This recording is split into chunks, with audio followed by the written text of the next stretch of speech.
Sarah and Ben had been together for 5 years, and they recently bought their first home together. It was an old Victorian house, nestled at the edge of a quiet town. It had character and charm, though it was a little rundown. The couple didn't mind. They were excited to start their life together in a place with history. They felt at home from the moment they stepped inside. But that comfort would quickly dissolve. In their first few weeks there, they would occasionally hear footsteps upstairs. Initially, they brushed it off as the house settling, or just old floorboards creaking. But as the sounds became more frequent and distinct, Sarah started feeling uneasy. It didn't help that she sometimes saw movement out of the corner of her eye. A fleeting shadow here, a flash of something disappearing around the corner there. One night, after a long day of unpacking, Sarah decided to take a shower while Ben watched TV in the living room. As she was washing her hair, she felt a light touch on her shoulder. Assuming it was Ben, she turned around, but no one was there. The bathroom door was locked, and she was alone. Shaken, she finished her shower quickly and went downstairs to find Ben still on the couch, oblivious to what had happened. Ben reassured her, telling her it was probably her imagination, but he couldn't deny that he too had felt something strange in the house. That same night, they went to bed early, exhausted and hoping to put the eerie experience behind them. But just as they were about to fall asleep, they both heard a distinct whisper. It was soft, almost like a sigh, coming from the closet. Sarah's heart pounded as Ben got up to check, turning on the light and opening the closet door. Nothing was inside except their clothes. The next day, Sarah decided to do some research on the house. She found out that years ago, a woman named Margaret had lived there with her husband. Rumor had it that she had suffered from a broken heart after her husband left her for another woman.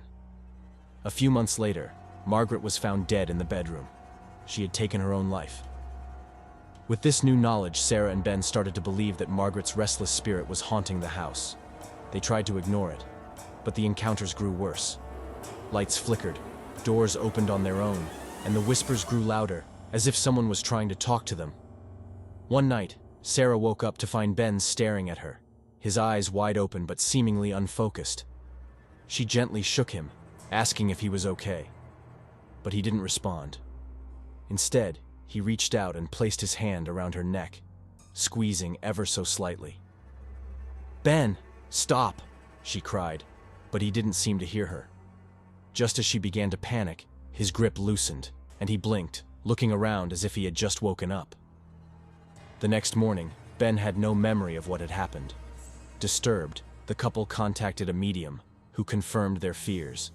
The spirit of Margaret was still lingering, filled with jealousy and sadness, looking to possess someone and live through them. Sarah and Ben moved out shortly afterward, but they could never shake the feeling that something, or someone, was still watching them.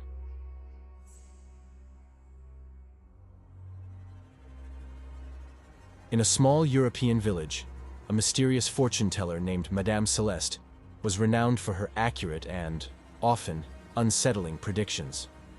Locals claimed that her prophecies could peer straight into a person's soul, unearthing secrets and fates that were better left unknown. Her reputation grew until people traveled from neighboring towns just to hear what the cards had to say.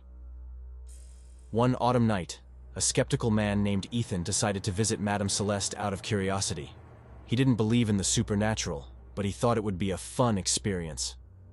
Madame Celeste welcomed him with a calm yet eerie smile, her eyes twinkling as if she knew something he didn't.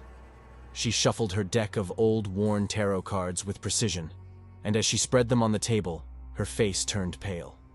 She looked at Ethan, her smile gone, and whispered, "You have a dark fate, one that is inescapable." Ethan laughed nervously, dismissing her words as theatrics, but Madame Celeste insisted, showing him the cards: the Devil, Death, and the Tower. She warned him, "These cards reveal disaster and suffering.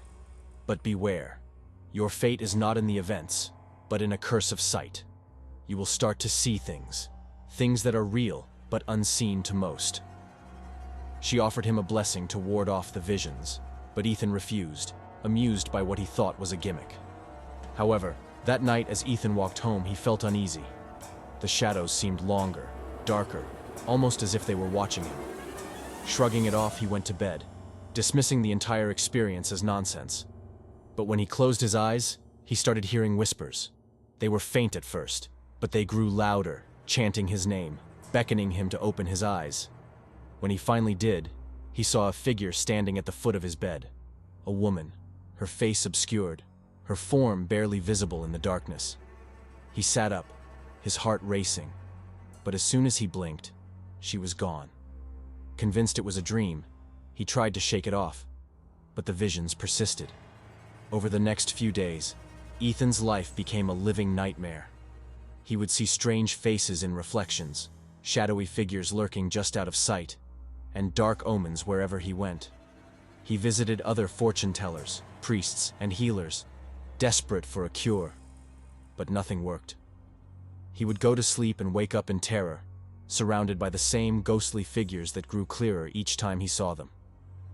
One night, in sheer desperation, Ethan returned to Madame Celeste, begging her to lift the curse. She shook her head solemnly. "I warned you, but you chose not to listen. Now, you are part of their world. You are marked." Ethan left her home in despair, and the visions only grew worse. He began losing sleep, and his friends noticed his descent into madness. Eventually, he was admitted to a hospital, where doctors tried to treat him for hallucinations. But Ethan knew they weren't hallucinations. He was seeing the cursed souls, the tormented spirits that Madame Celeste had warned him about. Years later, Madame Celeste would tell her clients about the man who had mocked the tarot, only to be claimed by the spirits.